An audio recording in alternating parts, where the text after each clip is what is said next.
जय श्री कृष्णा दोस्तों। हर हर महादेव। कैसे हैं आप सब? स्वस्थ और सुरक्षित होंगे? दोस्तों, मंदिर ऐसी जगह जहाँ सभी जाते हैं अपने इष्ट के दर्शन करने, अपने मन की मनोकामनाएं मांगने, अपने आप को तसल्ली देने, शांति देने, शांति का अनुभव करने। और जब हम कभी मंदिर जाते हैं, आपने देखा होगा एक अजीब सी शांति, एक अजीब सा सुख, हमको सुख का एहसास होता है। कई बार हम बहुत ही उथल फुथल मन में लेकर जाते हैं। ऐसे में हम अपने इष्ट के दर्शन करते हैं, सब करते हैं, लेकिन हम उस नज़र से देख ही नहीं पाते जो जिस कार्य के लिए हम गए हैं, जहाँ अपने प्रभु के दर्शन करने गए हैं, वह कार्य नहीं कर पाते। हमारा दिमाग कहीं दूसरी ही उथल फुथल में लगा होता है।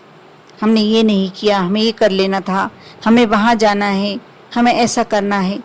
यदि आप ये सभी समस्याएं लेकर, दिमाग में लेकर यदि मंदिर जाते हैं, तो ऐसे मंदिर जाने का कोई फायदा नहीं। आप आधी घंटा बैठ के आए, 1 घंटा बैठ के आए, और मन आपका और कहीं लगा हुआ है, मन आपका कहीं बाहर लगा हुआ है, आप इष्ट के दर्शन नहीं कर पाएंगे। एक आंखों से देख लेना, उसे दर्शन नहीं कहा जा सकता। दर्शन मन की आंखों से होते हैं।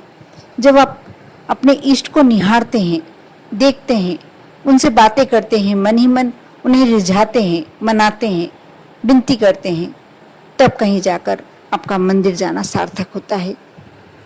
मैंने कई महिलाओं को देखा है, वह गए, मंदिर गई, दौड़ते भागते गई, जिसे भोलेनाथ के ही मंदिर अभी सभी बहुत जा रहे हैं। जाए हर महिला हाथ में कलश लेकर, बहुत अच्छी बात है, जाना भी चाहिए।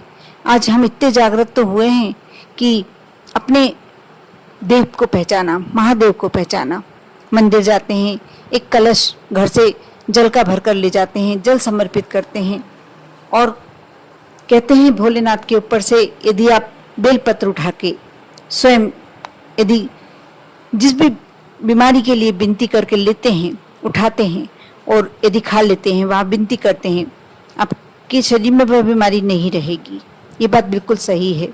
लेकिन कई बार होता है कि आपने बेलपत्र खा लिया, बहुत अच्छी बात है, आपने पुष्प उठा के रखा, ले आए घर में और रखा, लाकर रख दिया, 2-4 दिन तो उसे सम्मान पूर्वक रखा। जब वह सूख गया, उसे कहीं भी यूं ही कचरे में जाने दिया, झाड़ू में जाने दिया, बिल्कुल गलत है।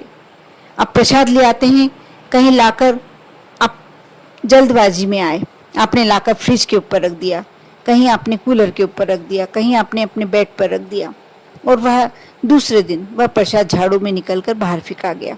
नहीं, ऐसा बिल्कुल नहीं होना चाहिए। ये एक तरह से अपमान करना हुआ, अपने प्रभु का अपमान। इसलिए मैं इस बात के लिए सबसे पहले यही कहना चाहूँगी कि आप वही वस्तु उठाकर लाएं भगवान के मंदिर से, जो आप तुरंत उसका इस्तेमाल कर लें या उसको यथोचित सम्मान दे पाएं। आप कोई भी ऐसी वस्तु ना लाएं जिसे आज आपने सम्मान दे दिया और कल उठाकर कहीं और डाल दिया, बिल्कुल गलत है।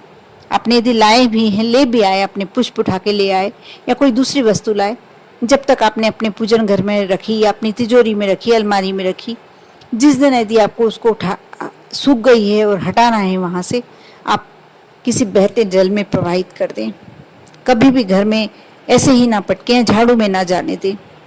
एक बात का और मैं आपसे आग्रह करना चाहूँगी, जब कभी आप मंदिर जाते हैं, एक स्थान मंदिर का ऐसा पवित्र होता है, मंदिर नहीं घर का भी होता है, मंदिर की चौखट, कभी भी उस पर पैर नहीं रखना चाहिए। आप मंदिर जाएं, इस बात का विशेष ध्यान रखें कि मंदिर की चौखट पे आपको पैर नहीं रखना चाहिए, उसे लांग कर निकलें।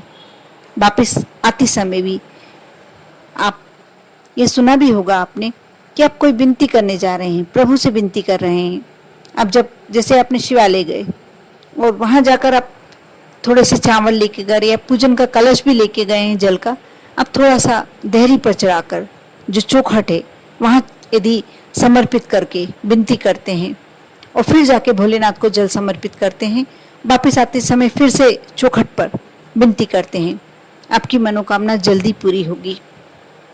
कहते हैं जो द्वारपाल होते हैं, मंदिर के चौखट के जो द्वारपाल होते हैं, वे अपनी तरफ से आपके लिए आग्रह करते हैं प्रभु से, आपका कार्य शीघ्र पूरा करने के लिए।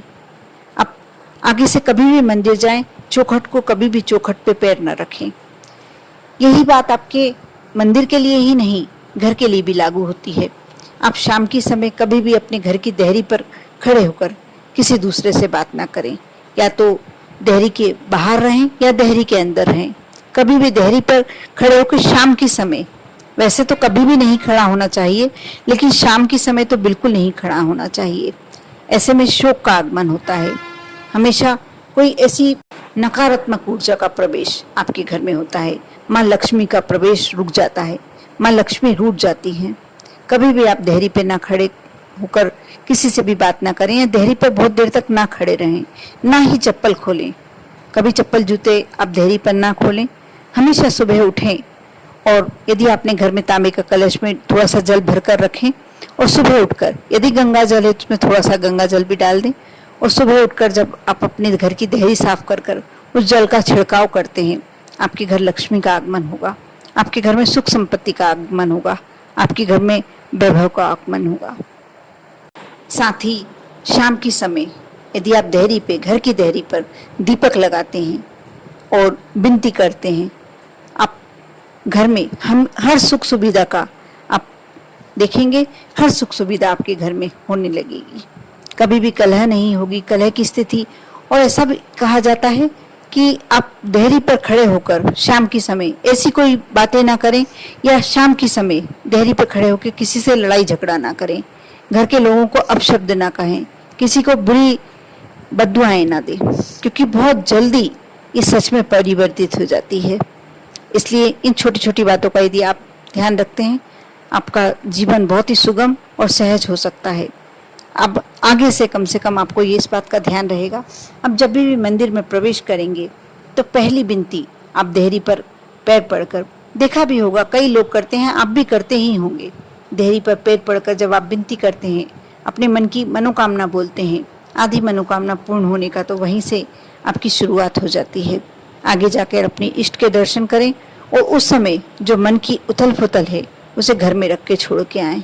वहाँ बैठकर शांति से अपने प्रभु के दर्शन करें, उनसे अपने मन की मनोकामना कहें, उन्हें निहारें, उनको आंखों में उतारें और घर आ जाएं। कर देखें, विश्वास रखें, श्रद्धा रखें आप पर और आपके पूरे परिवार पर। भोलेनाथ की कृपा बनी रहे। ओम नमः शिवाय।